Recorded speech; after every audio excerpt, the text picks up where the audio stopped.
Starting here shortly. We still have some more people logging in from around the country. You have come to the right place. The 5 financial metrics you must know for 2015. Another one in a series of our Metagain webinars. So these are some of the metrics that you must know. You can't manage what you can't measure. Just a little housekeeping here at the beginning. We will be providing you the ebooks we promised, a video recording of this webinar, and a copy of the slides. We are here to provide information to you and hopefully become your trusted source of information regarding all aspects of the revenue cycle, from the time the patient walks in until it is in your bank and you figure out how it is getting there. So it's about 101. As people come in, they will miss some of the pleasantries here at the beginning. But first, I'd like to introduce you all to, I'm Clint Hughes. I'm the Vice President of Marketing for Metagain. I'm your host today. I will also be fielding your questions. There is a section there on the side where you can put in your questions. I'll have some polls. We will have a question and answer session there toward the end. Looks like we've already got one question, so let's see. Yes, the slides are going to be, yes, you will be able to print the slides that we send you. You'll be able to come down and get them as PDF, so you'll be able to print them out. We'll also give you a link to the recording and the ebooks that we promised you, because we are here to provide you the information that you need so that you can get the reimbursement you deserve. The gentleman that will be taking you through the numbers today will be Robert Romero, our Vice President of Business Development. Good afternoon, everybody. There's Robert right there. Right now we'll be starting off because what is your business plan for surviving in the age of the Affordable Care Act? These are some of the questions you're probably asking yourself, things that have been kicked around during the monthly meetings. So with Metagain, we really do partner with our clients and provide insight and directions with them through the whole revenue cycle. One of the things that's all about the revenue, it's the money in the bank. We work on the top 10 of the top tier of practice management systems. So we help ensure that our clients are on top tier EMRs and practice management systems, because it makes them more effective and efficient, and it makes us more effective and efficient. This way, we're able to optimize all aspects of the revenue cycle, including denials management. We have a team that's just devoted on denials management that works on the follow-up, getting them approved, finally getting as much money in as they can. And this whole revenue cycle starts from the minute they walk in the door to capturing the charges, making sure you have the patient eligibility verification. And this is where our vast experience in technology comes into play. Remember, October the 1st is not that far away, and that is when ICD-10 is going to be coming in. If you have an in-house billing department right now, their job's going to become, gosh, about 8 times more difficult, as we go from 16,000 codes to over 64,000 codes. So we do have a webinar coming up next month called How Will ICD-10 Affect Your Money? So we'll be giving you some more information on that, inviting you for that. That is March the 11th, 2 convenient times just like this webinar. One of the things that we do provide our clients is Metagain Insights. It is a cloud-based analytics and reporting tool, so that now you can get access to all your reports. You can know exactly where you are, anytime, all the time, anywhere, phone, tablet, or PC. Because we are one of the front runners in technology, we are the fastest growing revenue cycle management in the company. That's because of service, technology, and results. We are incentivized to get you as much reimbursement as possible. So, enough of that. Let's do our first poll right now, because we did talk about technology at the very beginning. So let's launch this poll right now. Tell us about your technology. Do you just have an EMR or a practice management system? Do you have them both and they're integrated, not integrated, or you don't have either? This is really where the whole revenue cycle management chain starts, and this is where your preparation for ICD-10 begins as well, because it comes from your EMR being able to map the codes into your practice management system. Then the people that are doing all your billing and doing your reimbursements and doing the last part of the revenue cycle come in. Right now, about 70% of you have voted. We'll keep it open for about 10 more seconds. Just click and press submit. So if right now, we'll go ahead and close that. And that is good to see. It looks like that about 64% of you all do have an integrated EMR and PMS. And that is important because that is the beginning of the technology. And Robert will show you some of the things that you can or you should be able to pull with your systems. If not, well, we need to have a chat because sometimes we can get you on a top-tier practice management system and as part of our service, so no cost to you. So right now, to go over the numbers, let me introduce Robert Romero, who's been in the healthcare industry for quite a few years. He knows the numbers. He's been there in the trenches with you all. So Robert, the show is yours. Thank you, Clint. And good afternoon, everybody. I'm glad you had took the time to talk with us today. What I'd like to do from here through the balance of the presentation today is really help you understand, as a professional revenue cycle management company, what metrics we look at when we're judging our own performance, and what we also help our prospective new clients look at as far as seeing your practice in a light via some of these metrics that you probably haven't seen yourself in before. So we're going to look at your overall collection rate as compared to the closed claim collection rate. We're going to look at your reimbursement ratios split up by payer and then by CPT code. We're going to take a look at your write-offs, but we're going to only look at just the total charge equals the write-off amount. So if you got a total donut, we consider that to be a root cause, and those are the ones we want to look at by payer and by CPT code. And then with the AR tests, there are a couple ways I'd like to start to have you look at your AR a little bit differently than perhaps you have before. Days in AR is still a good and valid test, but it's far too easily skewed these days, and I'd like to show you a couple different ways to look at your AR that may make better financial sense. And then lastly, one of the reports that we provide our clients, and if you don't have it, you really should be generating it yourself, is a comparison of what your top 10 CPTs are paying you by each payer each month. So let's start to take a look at a few of these. First off, we want to talk about the overall collection rate and a closed claim collection rate. And to do that, we typically just pull the production by charge and by payment and trend that over at least a 6-month period. 2 years might be even better. 6 months for some of you would be fine, but let's use a year today. Now, your overall collection rate is simply going to be the dollars you got in that month or that year over the overall charges that generated that dollar. So it does include write-offs. It does include claims that are hung up in AR. So it's the most raw ratio you can get. I got in this particular case, $3.4-ish million for the year out of $6.4 million in charges. So I haircut the test a little bit for this. I just used the collection rate from the last 6 months, deleting October for open claims, and I'm going to use a collection rate, an overall collection rate of 55%. All right? So this probably means they mark up their claims a little bit less than 2 times Medicare allowable.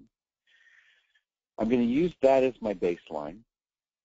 and I'm going to compare that to another ratio, a closed claim collection ratio. Closed claims are going to be the same monies that came in, or close to the same monies that came in, but just the claims that generated those, just the charges that generated those claims is going to be our denominator. So it will exclude all the AR, and it will exclude all the write-offs. Your closed claim ratio should be the claim that went out fairly clean, got paid or mostly paid by the payer, paid or mostly paid by the patient. The contractual adjustment was taken. It's tied up in a bow. It's all completed. This is the average of your best claims. The difference between the average of your best claims and your overall collection ratio, which does include AR and write-offs, the spread between those two numbers, if it's tight, in this case, we're going to use 55 as the overall collection rate.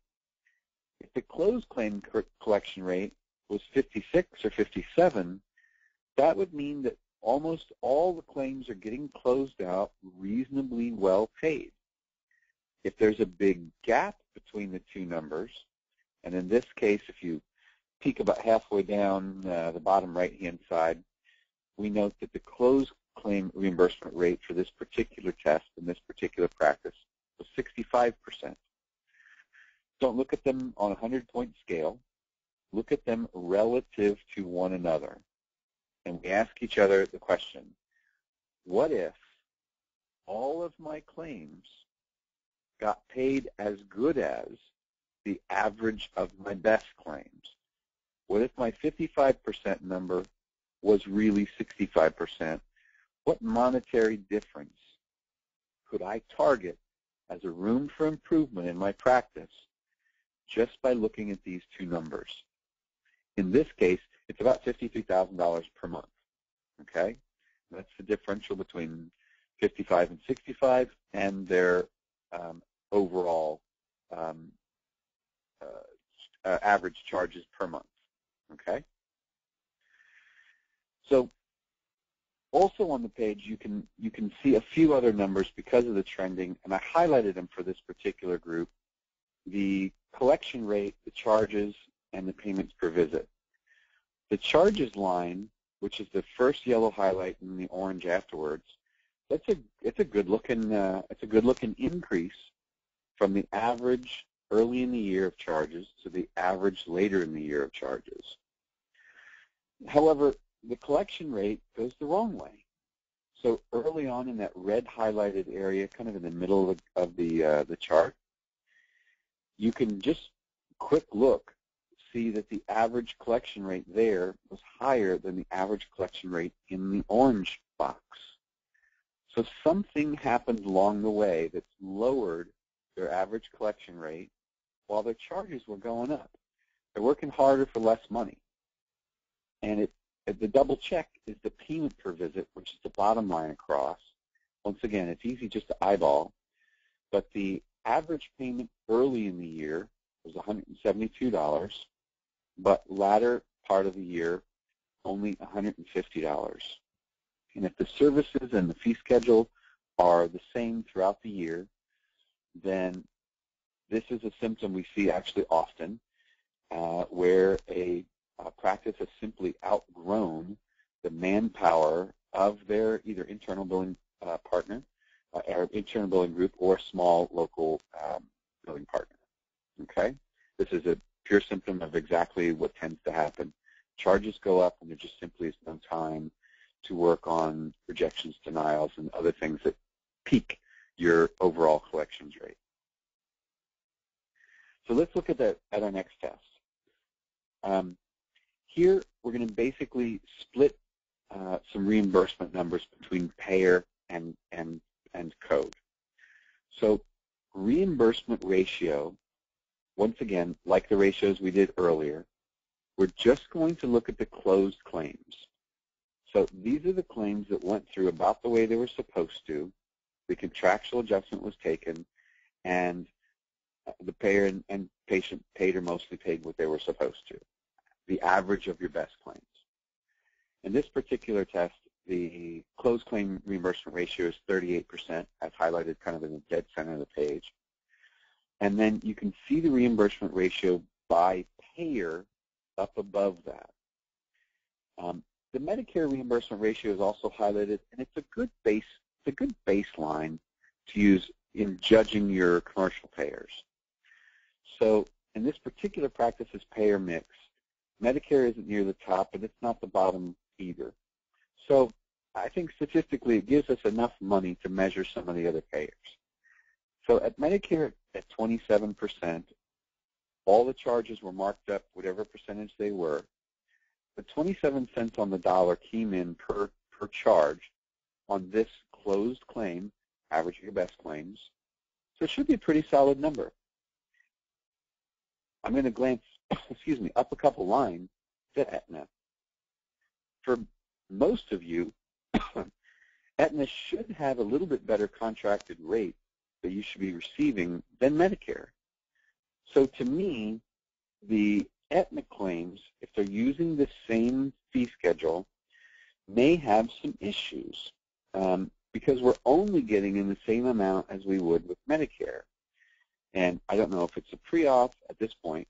I don't know if it's just denials or requests for medical records that aren't being worked.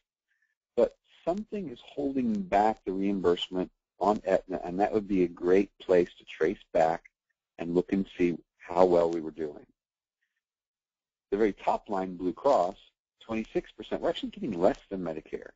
Dollar for dollar, what we're sending out, we're getting less back, and that also is likely different than your gut would tell you your contracted rates are. So that's another place to look at. United, much, much higher. So somebody knows really how to optimize a United claim, because I doubt they're getting double the contracted rate between United and Blue Cross. All right? These are actual examples from analysis that we've done for potential clients and their statistics. So look at a reimbursement by payer and weight them either off of a base like Medicare or relative to like payers, like commercial payers, like Medicare replacement plans.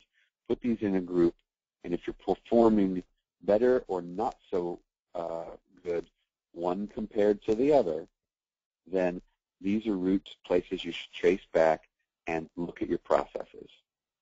The same exercise we're going to do with by CPT code, by service.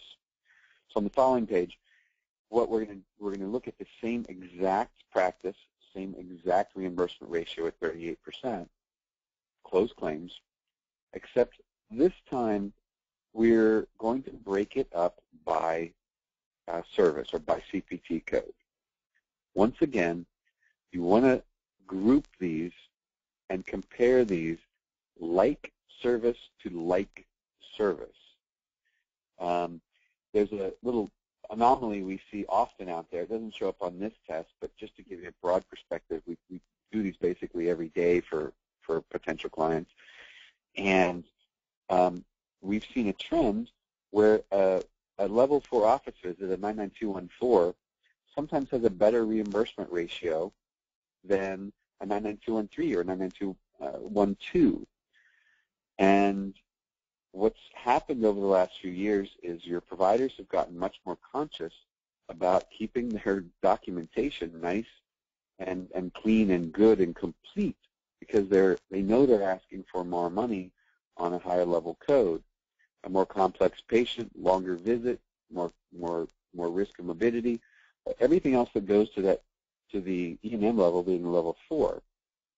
Whereas the payers have just as big a computers, or bigger than us, and they know that we tend to be a little bit lax on our level 2 and level 3 documentation. They're challenging more of those lately than normal, and that's why the overall reimbursement ratios tend to be lower on those. But in this particular example, it's a high procedure-driven practice. Compare like code to like code. You can use either the reimbursement column or the adjustment column. Whether you're an optimista or a pessimista, depends on which one of these you look at and makes sense to you individually.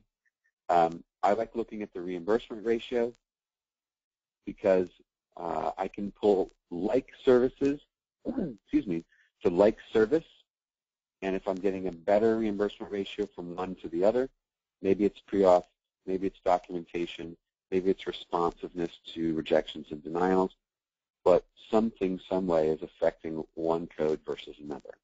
Great place to trace back, find the root cause, take corrective action. All right, Clint? All right. So we'll give it a little break. We'll take a little poll here. We asked about your technology. So one of the things that we said, you can't manage what you can't measure. So how often do you all get your financial reports? Do you get them daily, weekly, monthly, quarterly, or yearly? Go ahead and vote, submit. I showed you the slide earlier about Metagain Insights. It's our cloud-based analytics and reporting tool where 24/7, 365 from your phone, your tablet, your computer, you can get on there and see where you are. So you don't have to wait till the 5th of the month to find out what happened last month. On the 5th of the month, you can find out what happened on the 3rd. So, yeah, it's basically updated in real time. There we go. And this is pretty much standard. It looks like that 80% of you all get your reports on a monthly basis. So that's one thing to keep in mind. You got to stay on top of it, especially as things change. And be very aware, like we talked about, ICD-10 starting October 1st. Make sure you have about 3 to 6 months in reserves because there probably will be a lag in reimbursement during that time when they make that switch. So, Robert, back to you. Thank you, sir. So the next group of tests we're going to look at are going to be on write-offs, AR, and then an overall grid. So let's look at write-offs first. When we test write-offs for a potential new client to look for gains or areas to work on to make improvements or where we can equally take corrective action, we tend to look just at the total charge and total amount write-offs. So if it's a partial write-off, I'm concerned about it, but I'm not nearly as concerned where the entire charge was written off. These, in our opinion, trace back to root cause. If you had 10 write-offs in this month, and they were for 10 different reasons, that might be human error, and some of that actually might be tolerable for a big group. But if you see patterns and groupings, we got 6 of these and 5 of these and 4 of these, then that signals a root cause that needs to be traced back and needs to have a policy or procedure put in place so that these things don't happen ongoing into the future. And to look at write-offs and trace these back, you need to slice them by payer, like you see at the top, and then again by CPT code that you see at the bottom. This is a fairly large group we're looking at because in total they had over $2 million worth of write-offs. My concern, however, on this particular test is that there are some write-offs happening very early in the revenue cycle. So in the 30, 60, 90-day buckets, there are write-offs occurring. And in my opinion, this is a little itchy trigger finger. It's quite premature to be taking write-offs that quickly without fully trying to appeal every which way you can a couple of times to get that claim fully paid or even partially paid. There will be times where you have an early write-off. The patient came in the day after their insurance expired. You can't get it, or for some other reason.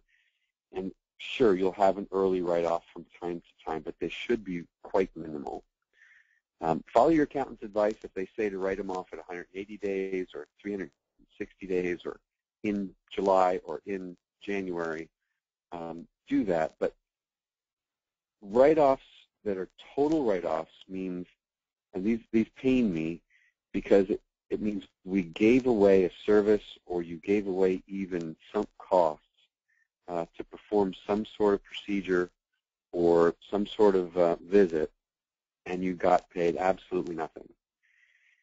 So looking at these types of write-offs by payer can indicate certain things, like these payers, Blue Cross Blue Shield, tend to be the payers that are more commonly requesting medical records.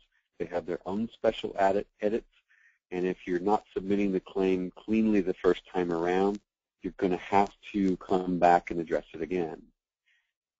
That myth out there of a soft denial, when a payer goes across the country or in a region and just simply requests medical records for this procedure across the board for no apparent reason, that myth just might be true, might not, but it sure feels like it sometimes.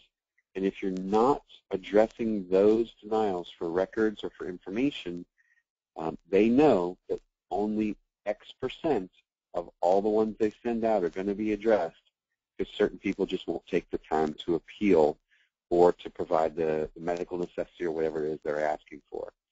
These end up as a total zero pay or a total write-off, and these are the ones you want to trace back to root cause and make sure you put some time and attention into that payer, or at the bottom, to that particular code. If you're using an ultrasound or a fluoroscope to give an injection, we know that a lot of the payers aren't making payments on those charges anymore. Very few are, but it's professional preference for the provider to use that technique. It's good documentation if you list it in the charges, and those are acceptable. But a procedure that you should be paid on, that you have been paid on in the past, same combination of payer and provider. These are root causes, and they need to be traced back, and corrective action has to be taken, or they'll just continue. That's why we focus on the zeros.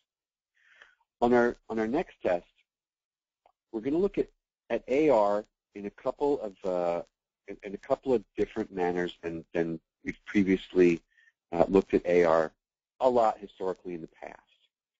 So days in AR is a good test. It still should be run. However, in my opinion, there's too many different ways to skew the results of a days in AR by taking contractual adjustments early, or as in the previous page, taking write-offs early in the cycle will artificially bring down your days in AR. You won't really get a true picture. So for AR, we're going to take a look at rollover and possible or probable lost revenue. So accountants call these buckets, right? Current bucket, 30-day bucket, 60, 90, and 120. And the current and 30-day bucket, this is good AR. When you run an AR report, those two columns make up your cash flow forecast for next month, right?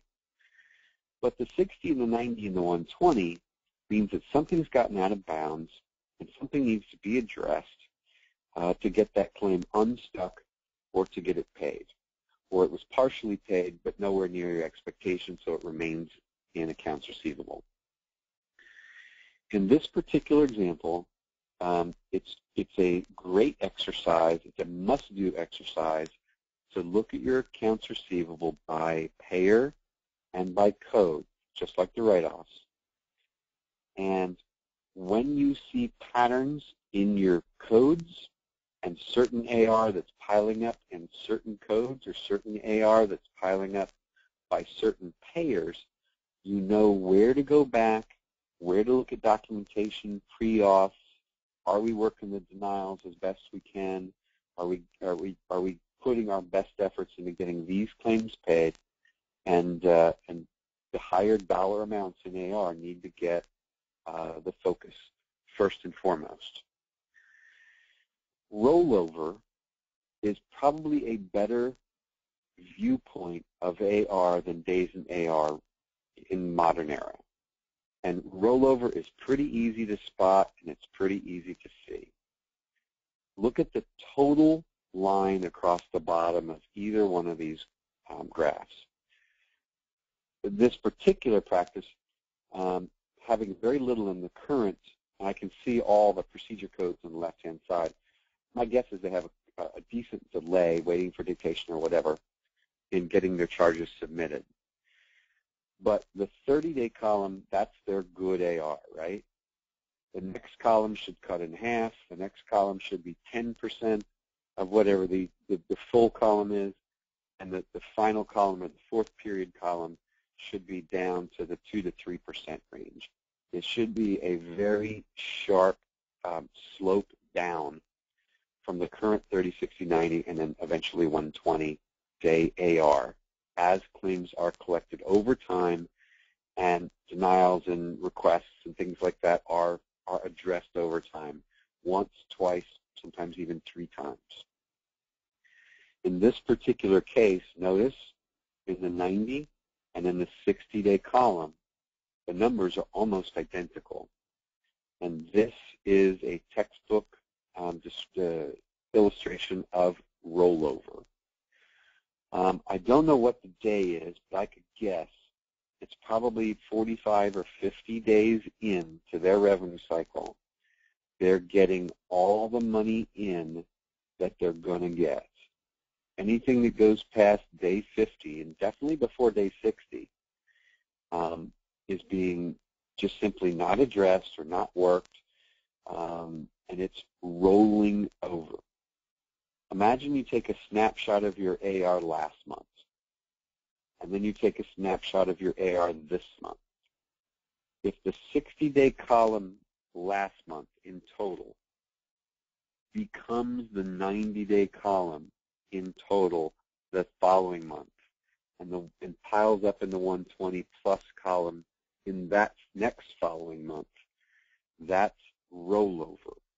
And rollover is the big difference between getting optimal reimbursement, remember, closed claim reimbursement ratio versus overall, versus just getting whatever you're getting on the first pass.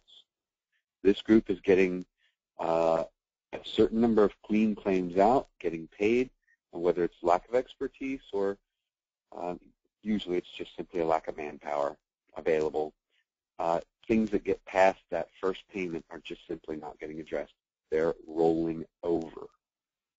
Now, how much money is this costing the practice? Well, the possible loss, or in this case, the probable loss, is everything in that 120-day column multiplied by the closed claim collection ratio. In the reimbursement test that we did earlier, we had a 38% reimbursement ratio. So if we just took the 120 column, these are going to be write-offs because they haven't been addressed yet. I see no reason why they're going to be addressed now. 38% of that $2 million, or $750,000 roughly, is simply going to be written off, and that money really should have been in the bank for this group, because looking back at the 90 and looking back at the 60, it just simply wasn't addressed. In fact, the real probable loss for this group isn't just that 120 column. It's likely the 90-day column as well, and half, if not more than half, of that 60-day column.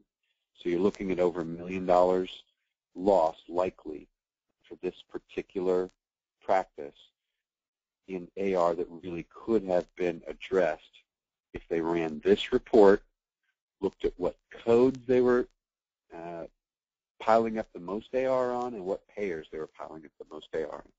That crisscross is this practice's challenge. So the last test that I want to promote to everyone today is something that is within your billing system, but it can be difficult to generate like a lot of these other tests. Even the top-tier practice management systems give you a good AR report, but sometimes don't break it down or do ratios or do this type of grid for you. So you need some help. And if we can help you with that, we're happy to.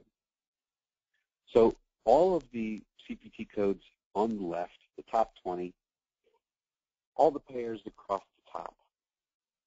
This test and this graph is going to show you the average payment you've received for that code and that payer last month, or for the last 6 months, or for whatever period you want to run it on. Longer period, more accurate the number.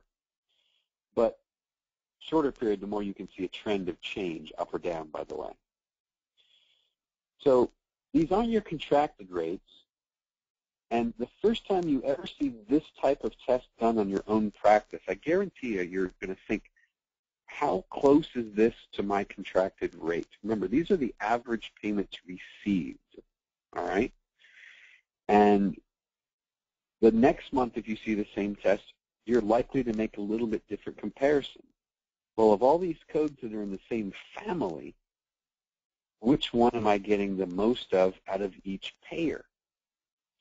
The next month you see this test, and because this is in our typical monthly reports, you may take the max pay or the minimum pay and highlight whichever payer and code is giving you the max or the minimum for that particular code set.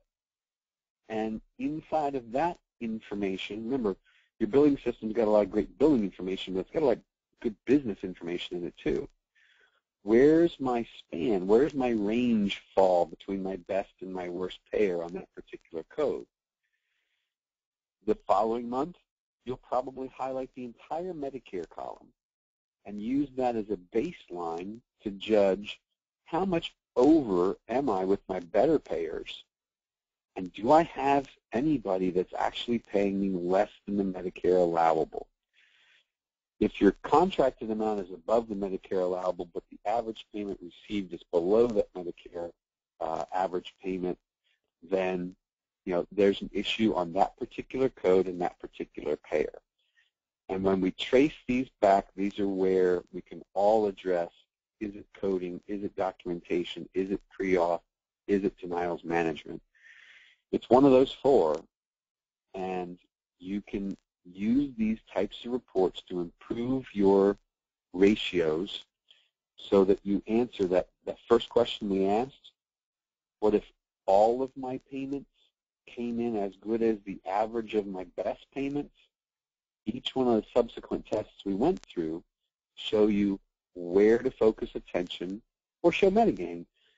If we do this for you as a courtesy before we start working with you, where do we need to focus attention to bring that overall collection ratio up to or as close to the closed claim collection ratio as possible?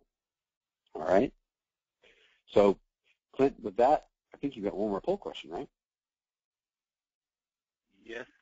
Yes, I do, Robert. So here's the question.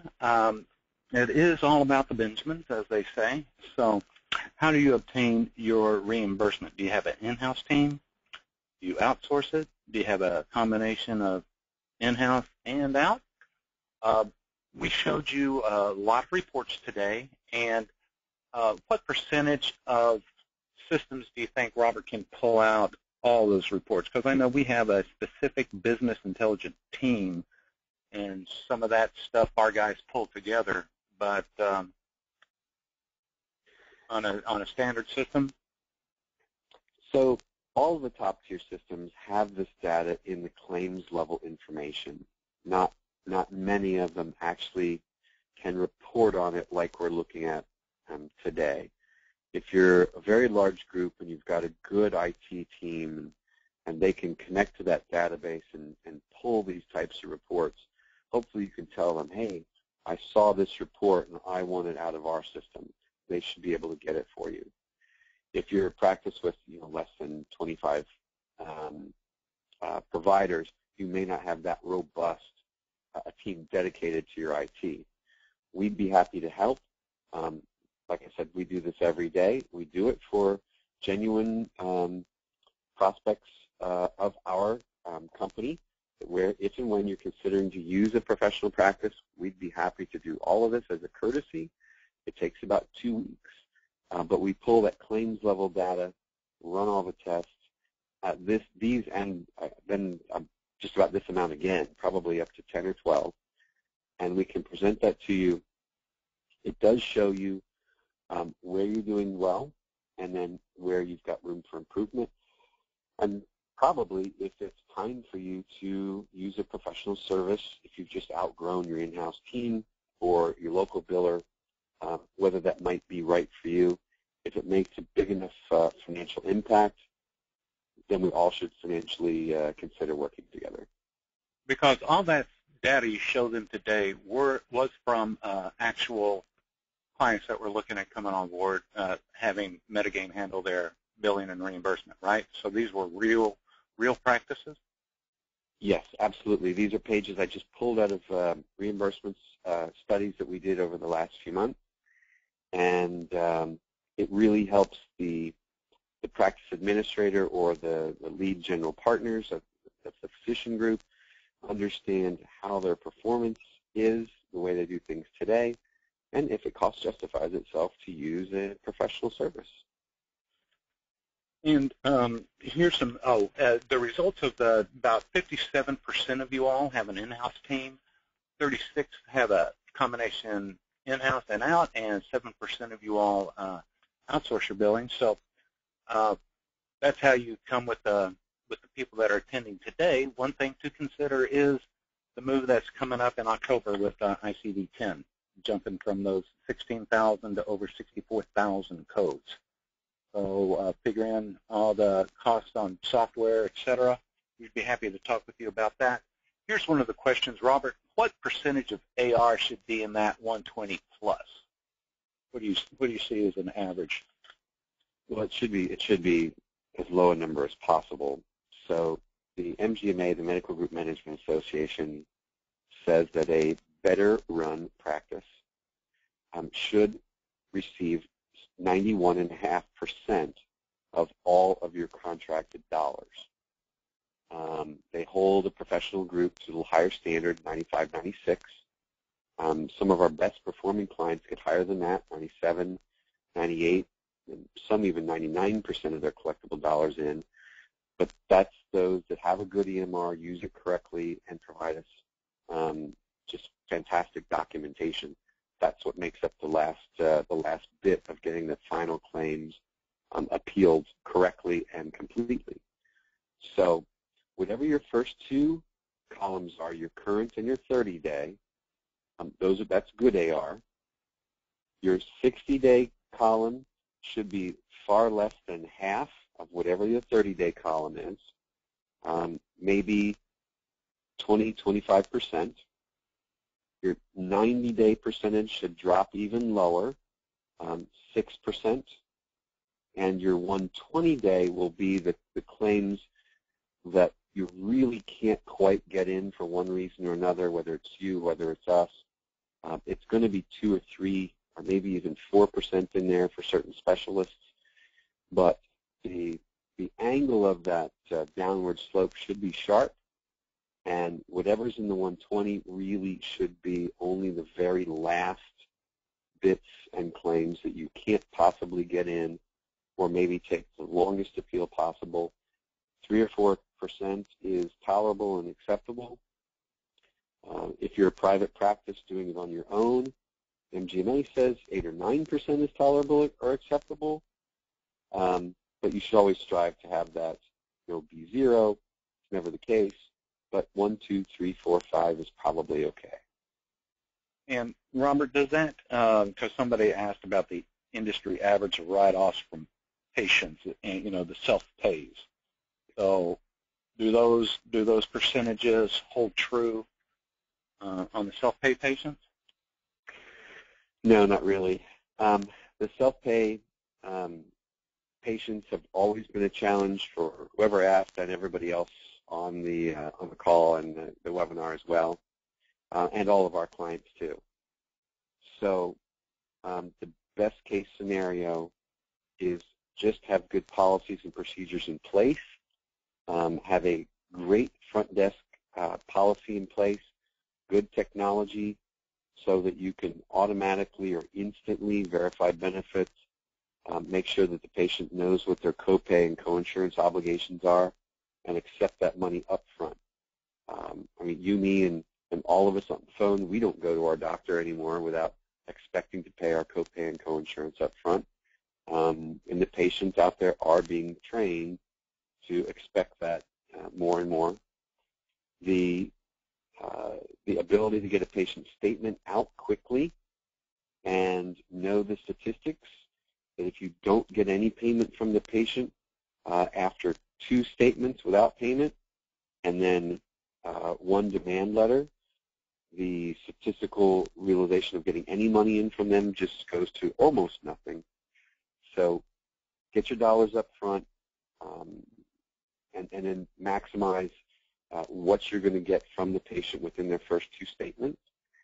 And whatever you end up with really is going to be, you know, the max you're going to get. So I don't know if there's a strict standard. The NGMA has a few out there, but they vary greatly by specialty on whether you collect up front or not.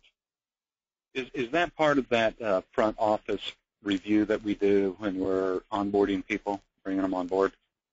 Yeah, well, having a third party, you know, in our setup or on our onboarding process, go through and do a summary coding review to make sure all the codes being used are up to date and all the modifiers are being used correctly is a big part.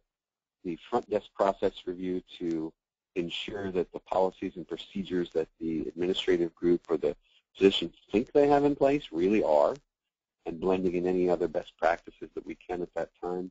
These are all very, very important steps to maximize the revenue overall.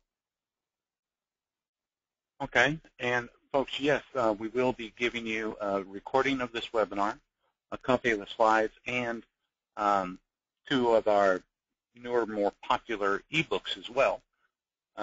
Remember, we've got a couple more time. We've got a little more time if you want to throw in a question. Do remember, next month we're going to have that, how will ICD-10 affect your money? We're already getting a lot of interest in that.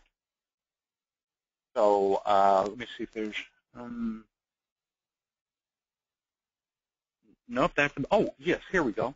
Is it okay or a standard process to have a patient's credit card on file at the first visit and then charge the credit card for the balance every month automatically? Have you seen more offices going to this?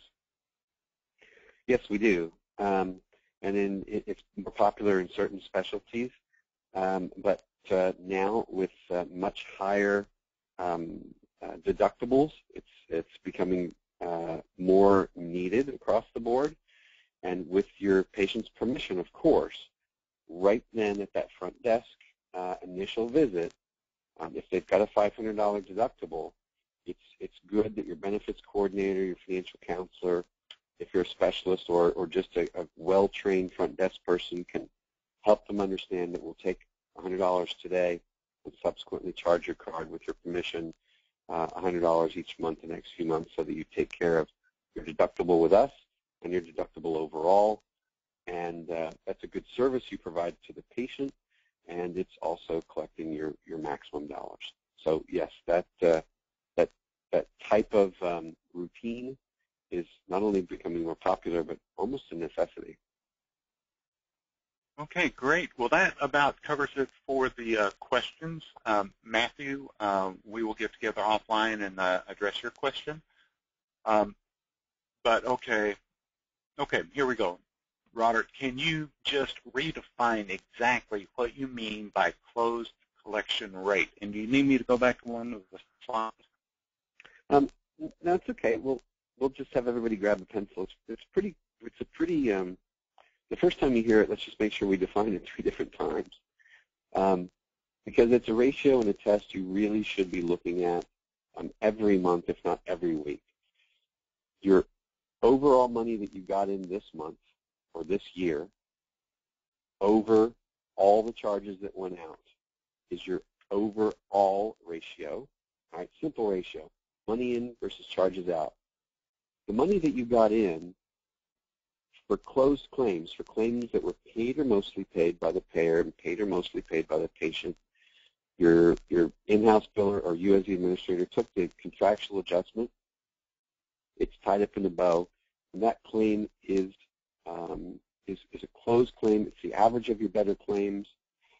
And you take that money over only the associated charges for that money.